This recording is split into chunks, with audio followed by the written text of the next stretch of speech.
The bullies didn't know she was a black belt. Now they're eating their words. Madison Torres had always preferred the shadows. At 17, she was the kind of girl who slipped through the hallways of Riverside High like a ghost, her oversized sweaters hiding her petite frame and her dark hair falling like a curtain across her face. She'd transferred to this school 3 months ago when her military father was stationed at the nearby base, and she'd quickly learned that being the new kid meant painting a target on your back. The cafeteria buzzed with its usual chaos as Madison clutched her lunch tray, scanning for an empty table far from the popular crowd. Her eyes landed on a spot near the windows, isolated enough that she might actually eat in peace.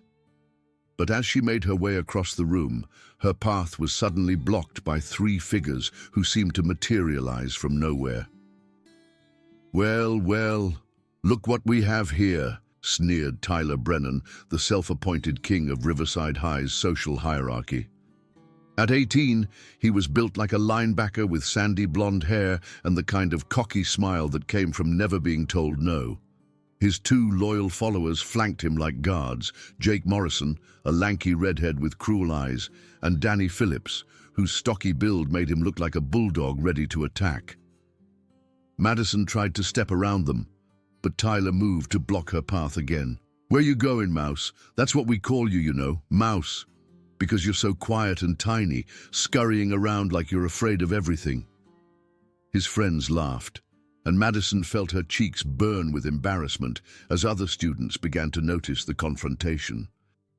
"Please, I just want to eat lunch," Madison said quietly, her voice barely above a whisper. She kept her eyes down, hoping they'd get bored and leave her alone. What they didn't know, what nobody at this school knew, was that beneath her baggy clothes and shy demeanor, Madison was hiding 12 years of intensive martial arts training. Her father, a former Special Forces operator, had insisted she learn to defend herself from the age of 5. She held black belts in 3 different disciplines and had competed nationally before their latest move. But her father had also drilled into her the importance of restraint. "Your skills are a last resort, Madison," he'd always told her. "Violence should never be your first choice. Walk away, de-escalate, find another solution. Only fight when you have absolutely no other choice." So she endured the daily harassment, the whispered insults, the deliberate shoulder checks in the hallway, all while her trained instincts screamed at her to respond. Tyler wasn't finished with his entertainment. He reached out and knocked the apple off her tray, sending it rolling across the floor. "Oops, Butterfingers, better go get that, Mouse." Jake and Danny snickered as Madison bent to retrieve her apple, and she heard Tyler's voice above her. "Look at that, guys. Even when she bends over, there's nothing to see. No wonder she hides under those tent clothes."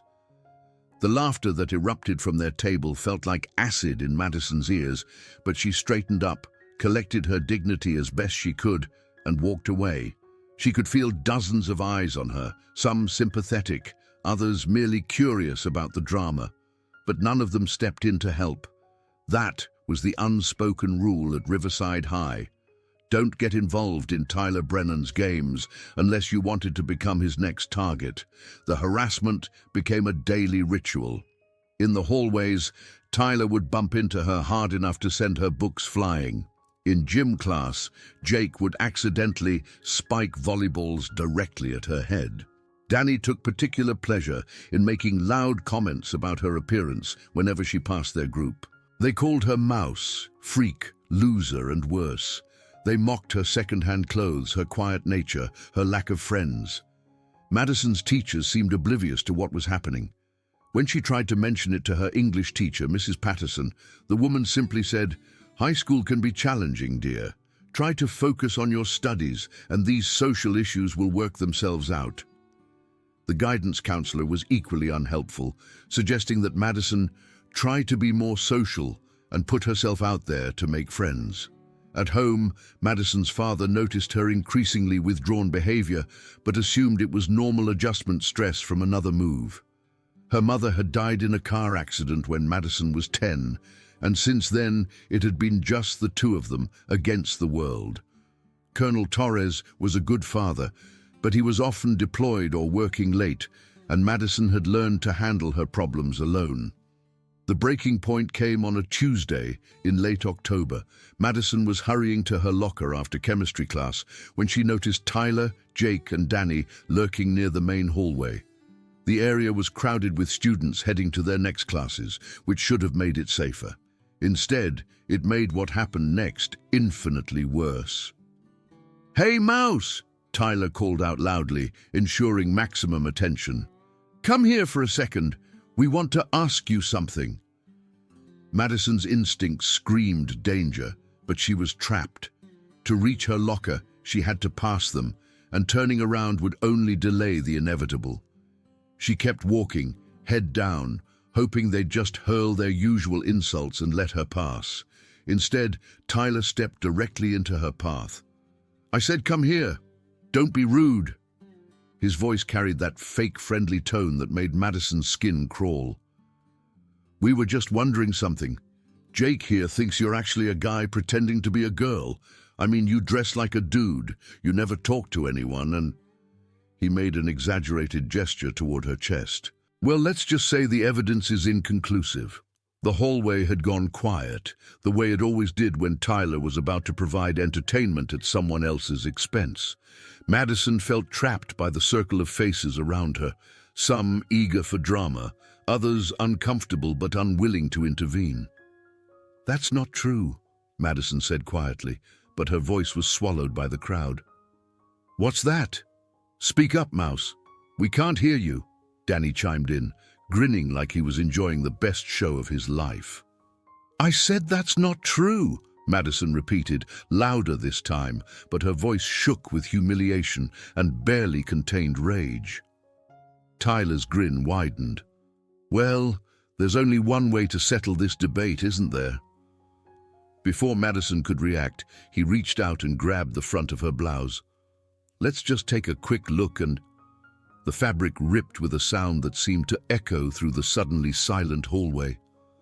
Madison felt the cool air hit her skin as her shirt tore open, exposing her bra and the Sports Illustrated swimsuit model body she'd been hiding under loose clothes for months.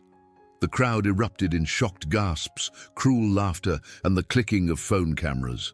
For a moment, Madison stood frozen, one hand clutching the torn fabric of her shirt, the other clenched into a fist at her side. She could see the triumphant gleam in Tyler's eyes, the way Jake and Danny were high-fiving each other, the faces of her classmates, some horrified, others titillated, all of them staring at her exposed body like she was some kind of exhibit. Something inside Madison snapped. 12 years of her father's voice, echoing in her head about restraint and walking away, crumbled in an instant.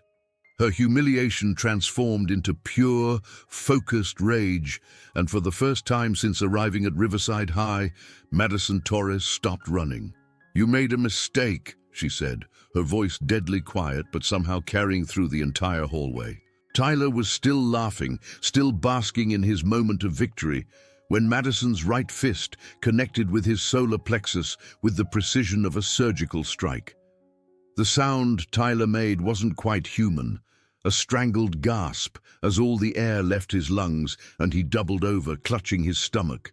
The hallway went dead silent, except for Tyler's wheezing as he struggled to breathe. Jake recovered from his shock first and lunged at Madison, probably thinking he could easily overpower the small girl who'd been their victim for months. Madison sidestepped his clumsy attack with fluid grace, grabbed his extended arm, and used his own momentum to send him crashing into the lockers with a metallic bang that echoed through the corridor. Jake slid down the lockers and sat dazed on the floor, blood trickling from his nose. Danny, the largest of the three, charged at her with his head down like an angry bull. Madison waited until the last second, then dropped low and swept his legs out from under him. Danny's considerable bulk hit the floor hard enough to shake the building, and he lay there groaning, the wind knocked out of him. Tyler had finally managed to catch his breath and was straightening up, his face red with rage and embarrassment. "You little bitch," he snarled, raising his fist. "I'm going to..." Madison's response was swift and devastating. She stepped inside his guard, landed a sharp elbow to his ribs that made him gasp, then followed up with a knee to his midsection that doubled him over again. As he bent forward, she grabbed the back of his head and brought her knee up toward his face. At the last second, she pulled back just enough to avoid breaking his nose, but the message was clear. She could have seriously hurt him if she'd wanted to. Instead, she released him and stepped back, letting him fall to his knees on the hallway floor. The entire confrontation had lasted less than 30 seconds, but it felt like the world had shifted on its axis. The crowd of students stood in stunned silence, their phones forgotten in their hands as they processed what they'd just witnessed. Madison Torres, the quiet mouse they'd watched get bullied for months, had just systematically dismantled 3 older, larger male students with the efficiency of a trained fighter. Principal Johnson's voice cut through the silence like a whip. "What is going on here?" He pushed through the crowd, taking in the scene. Tyler on his knees, gasping for air. Jake slumped against the lockers with blood on his face, Danny still flat on his back, and Madison standing in the center of it all, still clutching her torn shirt closed.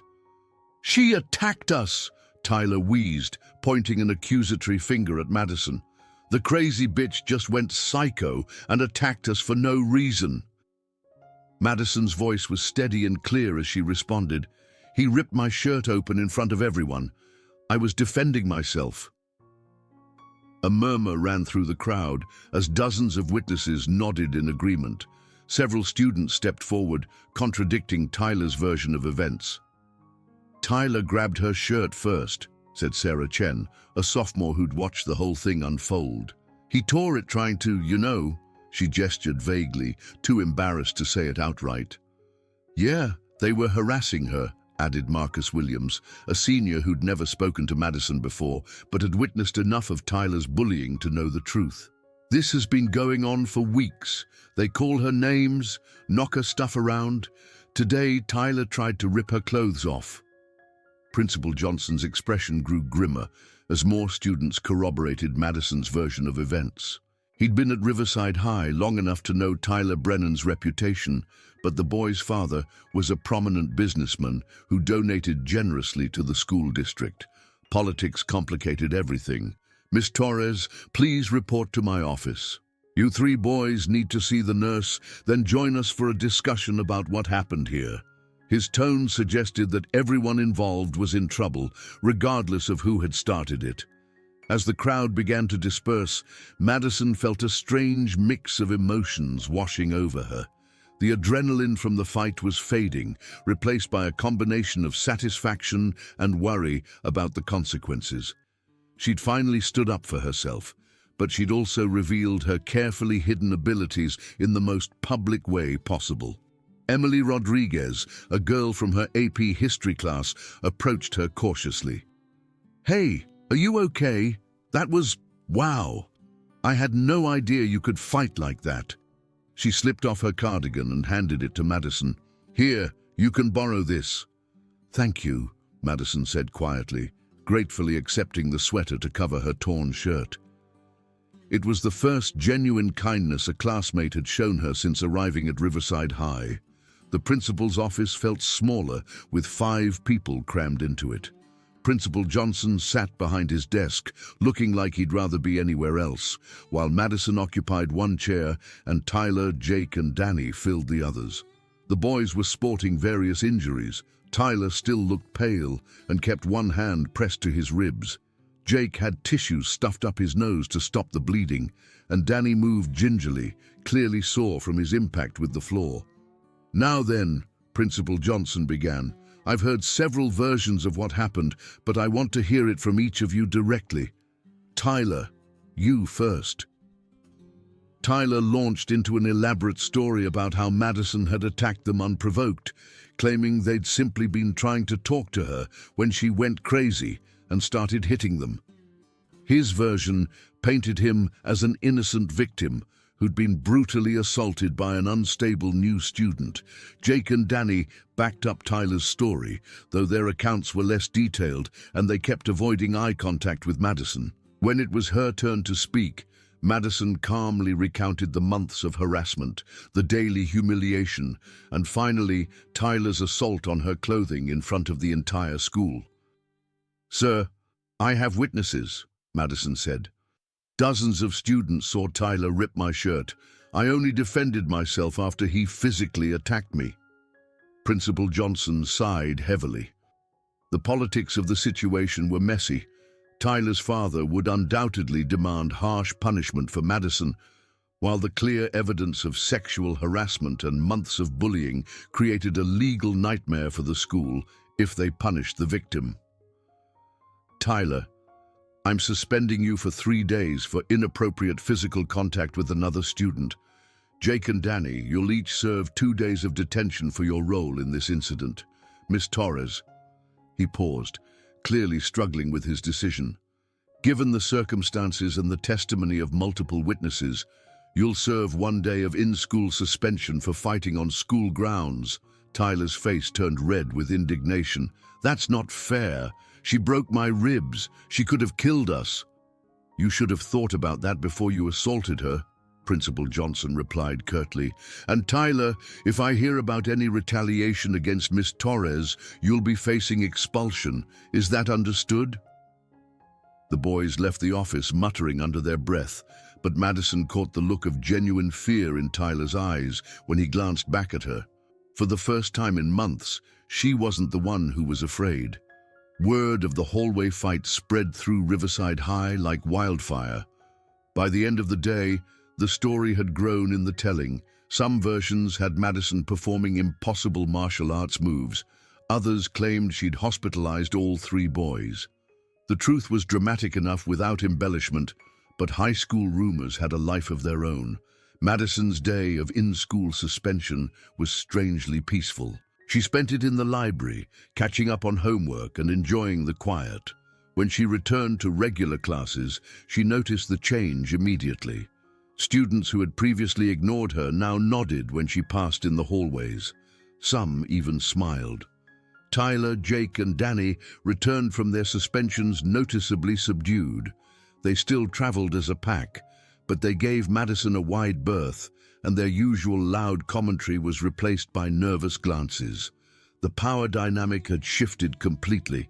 The real test came 2 weeks later in the cafeteria. Madison was sitting alone as usual when she noticed Tyler approaching her table. For a moment, her muscles tensed, ready for another confrontation. But Tyler's body language was different, hesitant, almost humble. "Madison," he said quietly, using her real name for the first time since she'd arrived at the school. Can I sit down for a minute?" She gestured to the empty chair across from her, curious about what he wanted. Tyler sat down heavily, his usual confidence replaced by something that looked almost like shame. "I wanted to apologize," he said, not meeting her eyes. "For everything. The name-calling, the pushing around, and especially for, what I did to your shirt. That was really messed up." Madison studied his face, looking for signs that this was another cruel game. But Tyler seemed genuinely uncomfortable, fidgeting with his hands and staring at the table. "Why?" she asked simply. Tyler was quiet for a long moment. "My dad always told me that strength meant never backing down, never showing weakness. When you transferred here and you were so quiet, I guess I thought that made you weak. Fair game." He finally looked up at her. "But you're not weak at all, are you? You could have really hurt me that day. Probably could have put me in the hospital if you wanted to, but you didn't." Madison nodded slowly. "My father taught me that real strength isn't about hurting people who can't fight back. It's about protecting yourself and others when you have no other choice." "Yeah, well, my dad's lessons were apparently pretty screwed up," Tyler said with a bitter laugh. "Look, I know saying sorry doesn't undo what I did, but I wanted you to know that I get it now. I picked on someone I thought couldn't fight back, and I was wrong about everything." It wasn't a complete transformation. Tyler was still arrogant and entitled in many ways. But he kept his word about leaving Madison alone, and gradually his friends followed suit. The daily harassment that had defined Madison's first months at Riverside High became a memory. More importantly, other students began approaching Madison. They'd seen her stand up for herself, and something about that moment of courage had inspired them. Sarah Chen, who'd spoken up for her that day in the hallway, became a genuine friend. Marcus Williams started sitting with her at lunch sometimes, along with a growing group of students who appreciated her quiet strength and dry sense of humor. Madison never advertised her martial arts background, but word had gotten around. When Kevin Murphy, a freshman who reminded Madison of herself, was getting bullied by some sophomores, Madison simply walked over and stood next to him. She didn't say a word, didn't make any threats. She just stood there, and somehow that was enough. The bullies found somewhere else to be. On a Thursday afternoon in November, Madison was walking home from school when her father's car pulled up beside her. Colonel Torres rolled down the window with a concerned expression. "Get in, kiddo. We need to talk." Madison's stomach dropped. Had the school called him about the fight? Was she in serious trouble? They drove in silence until her father pulled into their driveway. Inside the house, he sat her down at the kitchen table with the serious expression he usually reserved for discussing military strategy. "Principal Johnson called me today," he began, and Madison braced herself for the lecture about violence and restraint that she was sure was coming. "He told me what happened a few weeks ago, about those boys who were harassing you and how you defended yourself." Madison stared at her hands. "Dad, I know you always said to walk away, but he ripped my shirt in front of everyone, and I just—" "Madison." Her father's voice was gentle but firm. "Look at me." She raised her eyes to meet his, expecting disappointment. Instead, she saw something that looked like pride. "I've been training you since you were 5 years old," Colonel Torres said. "Not so you could use violence to solve every problem, but so you'd have the tools to protect yourself when all other options were exhausted. From what the principal told me, you endured months of harassment and tried every peaceful solution before you finally had to defend yourself." Madison felt tears prick her eyes. "I tried so hard to just ignore them, like you taught me. But when he did that to me in front of everyone—" "You did exactly what you should have done," her father said firmly. "You showed restraint for months. You tried to handle it through proper channels, and when someone physically assaulted you, you defended yourself with appropriate force. I'm proud of you." The relief that washed over Madison was overwhelming. She'd been carrying the weight of disappointing her father for weeks, and his approval meant everything to her. The principal also mentioned that other students have been approaching you for help with their own bullying situations, Colonel Torres continued. "That tells me you're using your strength responsibly to protect others instead of seeking revenge or becoming a bully yourself." Madison nodded. "There's this kid Kevin who reminds me of how I used to be. Some guys were picking on him, so I just stood with him. I didn't hurt anyone or threaten anyone. I just let them know he wasn't alone." Her father smiled, the first genuine smile she'd seen from him in months. "That's exactly right. Your strength isn't meant to intimidate or control others.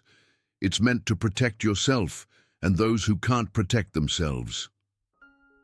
As winter turned to spring, Madison's life at Riverside High continued to evolve. She'd found her place in the social ecosystem, not as a victim or an aggressor, but as someone who commanded respect through quiet strength and genuine kindness. Her grades improved as the constant stress of harassment lifted, and she even joined the school's debate team, where her analytical mind and calm demeanor under pressure made her a formidable competitor. Tyler Brennan, meanwhile, seemed to be undergoing his own transformation. Without his usual target, his bullying behavior had gradually diminished. He'd never become friends with Madison, but he'd stopped picking on other students as well. as if losing so completely to someone he'd underestimated had forced him to re-evaluate his entire approach to social interaction. On the last day of school, Madison was cleaning out her locker when she found a folded piece of paper that had been slipped through the vents. She opened it to find a short note in Tyler's distinctive handwriting. Madison, I know we'll probably never be friends, but I wanted to thank you for teaching me something important. I used to think being strong meant making other people feel weak. You showed me that real strength is about lifting people up, not tearing them down. I'm going to try to be better. Tyler. Madison stared at the note for a long moment, then carefully folded it and tucked it into her backpack. It wasn't in friendship, but it was something more valuable, proof that standing up for yourself could change more than just your own life. That evening, as she and her father packed boxes for their next military move, Madison reflected on her time at Riverside High. She'd arrived as a frightened, isolated girl, trying to make herself invisible. She was leaving as someone who understood her own strength and wasn't afraid to use it when necessary. You know, Colonel Torres said as he sealed another box, I've been thinking about what happened this year. You handled everything exactly right, but I realize I never prepared you for the hardest part. Madison looked up from her packing. What's that? Knowing when not to fight is important, her father said, but knowing when you have to fight is just as crucial. You can't let people walk all over you in the name of being peaceful. Sometimes standing up for yourself is the most peaceful thing you can do in the long run. Madison nodded, understanding flooding through her, because if you don't draw the line somewhere, the bullying just gets worse. Exactly. And by finally drawing that line, you not only protected yourself, you probably saved other kids from going through what you went through. As they finished packing, Madison thought about Kevin Murphy and the other students who'd approached her throughout the year. Kids who'd been inspired by her example to stand up for themselves, to report harassment instead of suffering in silence, to support each other instead of watching from the sidelines. Her father had been right. Sometimes the most peaceful thing you could do was show a bully that you wouldn't be an easy victim. The trick was doing it without becoming a bully yourself, using just enough force to stop the problem without creating a bigger one. Madison Torres had learned that lesson the hard way, but she'd learned it well. As she looked forward to starting fresh at a new school, she knew she'd never again let someone mistake her kindness for weakness or her quiet nature for powerlessness. She'd found the balance between her father's teachings about restraint and the harsh reality that sometimes you had to fight for respect. And if some future bully decided to test the quiet new girl, well, they'd discover what Tyler Brennan had learned the hard way.